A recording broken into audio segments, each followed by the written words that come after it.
من الشيطان الرجيم بسم الله الرحمن الرحيم رب يسر ولا تعسر وتمم بالخير وبك نستعين يا فتاح رب زدني علما. السلام علیکم ناظرین، welcome to the school of تجوید چیپٹر 3. چیپٹر 2 میں ہم نے حرکات کا بیان مکمل طور پر سیکھا تھا. انشاءاللہ آج کے اس ویڈیو میں حروف مدہ ہم سیکھیں گے. حروف مدہ کیا ہے مکمل طور پر آج ہم اس ویڈیو میں دیکھنے والے ہیں. تو چلیے دیکھتے ہیں. حروف مدہ 3 ہیں: الف، یا، واو. یہ پہلا رول. حروف مدہ 3 ہے: الف، یا اور واو. ان تینوں کو تھوڑا کھینچ کر پڑھیں گے. حرکات میں ہم نے جلدی پڑھنا سیکھا تھا، لیکن حروف مدہ کے اندر ہم یہ تینوں حروفوں کو تھوڑا کھینچ کر پڑھیں گے. اب ان تینوں حروفوں میں سے ہم پہلا حرف الف دیکھنے والے ہیں. الف مدہ کیا ہے؟ الف مدہ الف جس سے پہلے زبر ہو، الف جس سے پہلے زبر ہو وہ الف مدہ کہلائے گا. جیسے مینس اتنا اسے کھینچنا ہے، ٹھیک ہے نا. جیسے حمزہ زبر آ، حمزہ الف زبر آ، با الف زبر با، تا الف زبر تا، ثا الف زبر ثا، جیم الف زبر جا، حا الف زبر حا، خا الف زبر خا. اس طرح سے ہم یا الف زبر یا تک پڑھیں گے. اس کے بعد ہم بڑھتے ہیں مشق کی طرف. اب یہاں پر میں نے الف مدہ کے ایگزامپلس لکھے ہیں، آپ دیکھ سکتے ہیں. زا الف زبر زا، اس میں ہوگا قاعدہ الف مدہ. زا، دال زبر دا، یہ تو حرکات ہی ہے. دال زبر دا میں حرکات کا فائدہ ہو رہا ہے. زا الف زبر زا، دال زبر دا. اب اس کو پڑھیں گے کیسا؟ زادہ. اس کے بعد قاف الف زبر قا، اس میں الف مدہ کا فائدہ ہوگا. تا زبر تا، قاتا. ان دونوں کو ہم نے ملا لیا. پھر تیسرے حرف کو ملائیں گے. لام زبر لا، قاتلا. اب اس حرف میں صرف قاف میں الف مدہ ہو رہا اور تا اور لام میں حرکات کا فائدہ ہوگا. تیسرا حرف ہے صابر. اب میں اس میں جو ادائیگی کر رہا ہوں اس پر بھی آپ لوگ غور کریں کس طرح میں حروفوں کی ادائیگی کر رہا ہوں. صاد ہے صابر، صاد میں الف مدہ ہوگا، با اور را میں حرکات کا فائدہ ہوگا، دونوں پر زبر ہے. تو یہ تھا الف مدہ. چلیے ہم آتے ہیں یا مدہ کی طرف.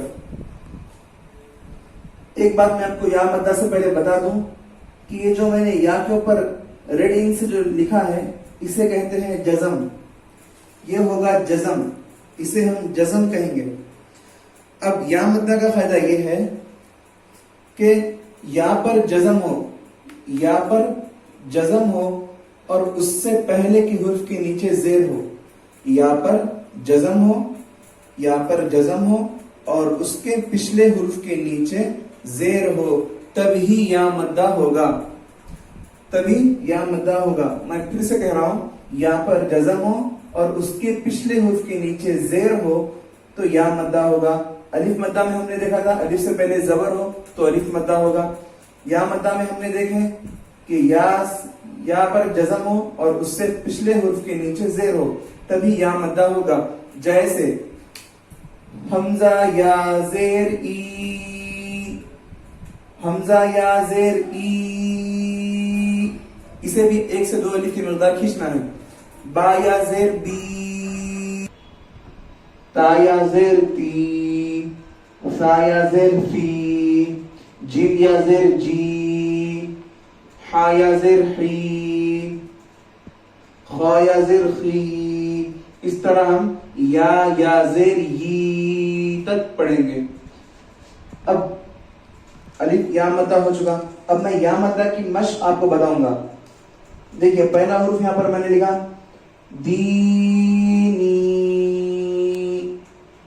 اب میں آپ کو ہجے کر کے بتاؤں گا.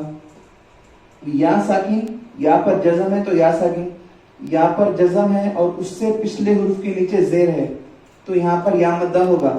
یا پر جزم ہے اور اس کے پچھلے حرف کے نیچے زیر ہے تو یا مدہ ہوگا. اس کو کھینچنا ہے. دال یا زیر دی, یا پر جزم ہے اور اس کے پچھلے حرف کے نیچے بھی زیر ہے. نون یا زیر نی, تو پورا حرف کیا ہو چکا؟ دینی. اس طرح کھینچیں گے اس کو. چلیے آگے بڑھتے ہیں.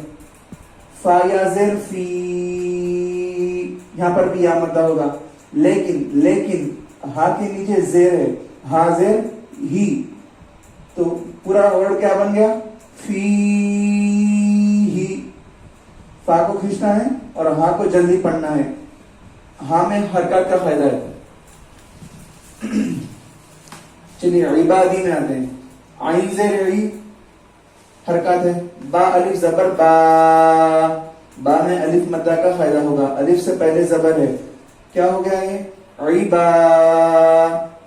دال یا زیر دی, عبادی. صرف ہم نے عین کو جلدی پڑھا کیونکہ یہاں پہ حرکات کا فائدہ ہے. با میں الف مدہ ہوگا اس لیے با کو بھی کھینچا. دال میں یا مدہ کا فائدہ ہوگا اس لیے دال کو بھی کھینچے. عبادی. الف مدہ ہم نے سیکھ لیا, یا مدہ ہم نے سیکھ لیا. اب آخری حرف مدہ ہم جو سیکھنے والے ہیں وہ ہے واو مدہ. اب دیکھیں واو پر بھی جزم ہے. واو مدہ کا فائدہ یہ ہے کہ واو پر جزم ہو, واو پر جزم ہو اور اس سے پہلے والے حرف کے اوپر پیش ہو. واو پر جزم ہو اور اس کے پچھلے حرف پر پیش ہو تو واو مدہ ہوگا. میں پھر سے بول رہا ہوں. واو پر جزم ہو اور اس کے پچھلے حرف پر پیش ہو تو واو مدہ ہوگا. اب اس کو بھی کھینچ کر پڑھنا ہے. جیسے حمزہ واو پیش او, با واو پیش بو, تا واو پیش تو, فا واو پیش سو, جیم واو پیش جو, حا واو پیش حو, خا واو پیش خو. اس طرح ہم یا پیش یو, یا واو پیش یو تک پڑھیں گے. اس کے بعد ہم مشق شروع کریں گے واو مدہ کی. تو چلیے دیکھتے ہیں. نون واو پیش نو, اس میں واو مدہ کا فائدہ ہوگا. نون واو پیش نو, واو پر جزم ہے اور اس کے پہلے حرف کے اوپر پیش ہے اس لیے واو مدہ کا فائدہ نون میں ہوگا. نو ہا پیش حو, نو حو. اس طرح اس کو پڑھیں گے. میں پھر سے کہہ رہا ہوں, آپ حضرات ادائیگی پر بھی غور کریں. نو حو. قاف الف زبر قا, الف مدہ ہوگا. لام واو پیش لو, قالو. قاف کی ادائیگی پھر سے سن لیں. قالو. اب یہ آخر دیکھتے ہیں. چھوٹی ہا ہے. ہا الف زبر ہا, الف مدہ. را واو پیش رو, واو مدہ. پورا کیا ہو گیا؟ ہارو. کبھی بھی ہجے کرتے وقت یہ نہ بھولیں کہ شروع کے دو حرفوں کا پہلے ملا لیں گے, تیسرے ورڈ کو جیسے کا ویسا رکھیں گے. یہ دونوں کو ملا کر پڑھے بعد تیسرے حرف کو ملائیں گے جیسے میں نے کیا ہارو. پھر آخری میں نون پیش نو, ہارونو. اس طرح الف مدہ کا فائدہ ہم نے سیکھا, یا مدہ کا فائدہ ہم نے سیکھا اور واو مدہ کا فائدہ بھی ہم نے الحمدللہ سیکھ لیا. انشاءاللہ ہم آگے بھی اس ویڈیوز میں آگے کے چیپٹرز ہم پیش کریں گے. آگے کی جو چیپٹرز ہم سیکھنے والے ہیں ان کا کنیکشن اس سے بہت زیادہ ہے, تو انہیں بھی ضرور دیکھیں اور اس کا کنیکشن اس سے کس طرح ہو رہا ہے وہ بھی سمجھے, اور پچھلے جو ویڈیوز ہم نے آپ کو بتائے ہیں اسے بھی ضرور دیکھتے رہیں, کیونکہ وہ بیسک ہے, بیسک کے بغیر ہم آگے نہیں بڑھ سکتے. تو چلیے الحمدللہ آج کا ویڈیو یہاں مکمل ہوتا ہے. اللہ ہم سب کو عمل کی توفیق دے, اللہ ہم سب کو قرآن پاک کو صحیح صحیح پڑھنے کی توفیق نصیب فرمائے. آمین ثم آمین. وآخر دعوانا الحمدللہ رب العالمین.